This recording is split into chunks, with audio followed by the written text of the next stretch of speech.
பித்தன்ல இருந்து ஒரு கவிதை வாசிக்கலாமா? சுவர். பித்தன் சுவரில் கிறுக்கிக் கொண்டிருந்தான். நான் சுவரில் எழுதாதே என்ற வாசகத்தை சுட்டிக்காட்டினேன். சுவரில் தானே எழுத முடியும் என்றான் பித்தன். அவன் மேலும் சொன்னான், வாசலும் சாளரங்களும் சுவர் எழுத்துக்கள் தாமே. என் கிறுக்கல்களும் உங்களுக்கு வாசலும் சாளரமுமாக இருக்கும்.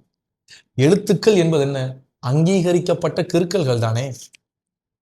இறைவன் பூமியை சுவராக படைத்ததே நம்மை கிறுக்கத்தானே. சூரியன் தினமும் வெள்ளையடித்தாலும் இரவு நட்சத்திரங்களை கிறுக்கிக் கொண்டுதான் இருக்கும்.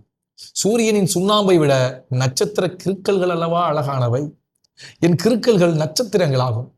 மின்னல் கிறுக்களால் வானச்சுவர் பிரகாசிக்கிறதே. என் கிறுக்கல்கள் மின்னலாயிருக்கும். கனவுகள் தூக்கச் சுவரின் கிறுக்கல்கள் தாமே. நானும் உங்களின் தூக்கங்களின் மீது கிறுக்குகிறேன்.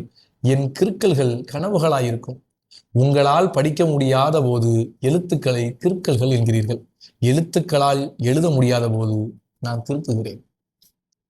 ஒரு நிமிடம் ஒரு கவிதை. பித்தன், கவிஞர் அப்துல் ரஹ்மான்.